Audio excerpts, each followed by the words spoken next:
a Lorena Saraiva, um anti-herói não pode ser seu próprio antagonista? O antagonista não pode ser uma questão interna do personagem principal? Pode, Lorena, pode. Sim, uma questão interna pode paralisar, sim, insegurança, dúvida, medo.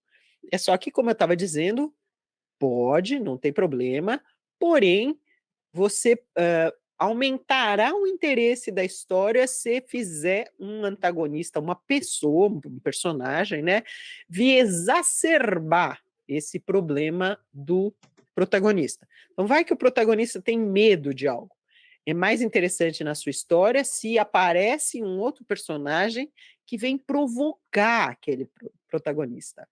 Ou vem, né, mostrar escárnio pelo medo, ou colocar o protagonista na situação em que ele mais tem medo, ou seja, catalisar, você entende? Porque às vezes os problemas internos eles não são suficientes para fazer o protagonista sair da, da posição neutra, ou seja, não fazer nada, né? Enquanto que o antagonista, se é um personagem que chega e provoca aquele medo, aquele problema interno, aí pode fazer com que o protagonista saia para ação. Essa é a ideia, tá? Que a gente está comentando aqui hoje. Não é obrigatório fazer nada, né? É só uma das ferramentas que você pode usar. O Aguiar tem o que falar. Um antagonista que criei numa história que escrevi recentemente para quadrinhos tem como referência os sadomasoquistas de 120 Dias de Sodoma do Marquês de Sade. Jesus. Tá Acabou, bom. acabou. Então tá, né? Gente safadinha, a princípio. Sim, mas note que, assim, ainda assim, sempre o princípio. Tá, é um ser que quer fazer, dominar sexualmente, sei lá o quê, ter escravos sexuais, mas precisa ter um protagonista aí que queira outra coisa, né? E eles entram em conflito. Não basta você jogar esse ser malévolo aí no nada. O protagonista quer entrar para um convento. Aí é raptado. E ó, a Renata Helena está com uma dúvida cruel aqui, né? Que é, tenho estudado muito, lendo muito, vejo muitos livros para formar um antagonista impactante. Sair do clichê não é tão fácil. É, é, é por isso que a gente está recomendando construir ele como um personagem. Para sair do clichê. Nada do malvado só porque é malvado.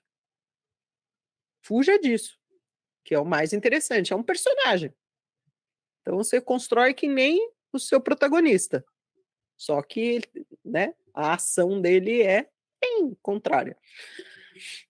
Veja que há muitos exemplos na literatura disso, muitos. A literatura, aliás, qualquer livro que tenha ficado de história, né, de literatura, que tenha ficado famoso, muito provavelmente terá um antagonista interessante. Pode pegar aí. Muito provavelmente. Só, né, para citar o livro que mais vendeu, a série que mais vendeu, do Harry Potter, vide Voldemort. Né? Voldemort é um belíssimo antagonista. Cheio das manhas, cheio das vontades, com um passado todo torturado, mil coisas. Né? Ele quase que tem mais história que o Harry Potter, o Voldemort. Então, né, veja. É um exemplo de antagonista bem interessante. O André Martins está dizendo: fiz o vilão com uma motivação bem plausível contra os heróis, mesmo com atitudes horrendas. No final, pergunta-se qual lado está certo, uma vez que os heróis também são maus e se acham os corretos. Perfeito, André. Perfeito. É isso mesmo. Essa é a ideia. É ir na zona do complicado. Ir na zona do, né, livro que levanta questões. Um livro que eu gosto muito, que já citei, né, Precisamos Falar sobre Kevin, é um exemplo disso. O Kevin é um sociopata, e a mãe dele narrando a história. Mas a mãe dele o tempo todo está na dúvida se o Kevin é sociopata porque ela foi má como mãe, ou se não, se ele nasceu sociopata. É super interessante. Né? Porque ela é uma protagonista, ela tem problemas com o Kevin, né? Ela é mãe e ela fica com o pé atrás, né? Porque ela percebe que ele é sociopata. Então, veja, é uma tensão maravilhosa, porque ela não sabe se ela foi uma mãe relutante, uma mãe que não gostava dele, uma mãe, e talvez isso tenha feito dele um sociopata. Então, é sempre interessante você ir na zona nebulosa, que levanta questões. A literatura faz isso, né? E mais interessante ainda, se levanta questões importantes, porque aí o leitor fecha o livro e diz, meu, não sei, acho que eu vou ficar digerindo isso, né? É uma delícia. Tem um antagonista que faz atos cruéis. Há um limite para o que se pode escrever sem instigar psicopatas da vida real saírem fazendo coisas parecidas, inspiradas na arte? Putz, Parisi, não sei. Não tem limite, né? Não sei, não. Porque, putz, psicopatas se inspiram nas coisas mais loucas, né? Então, escreva o que você achar que precisa escrever, não fica se preocupando tanto com isso, porque é fogo, né? Tem gente que se inspira mesmo, né? Imita a ficção. Acontece. Né?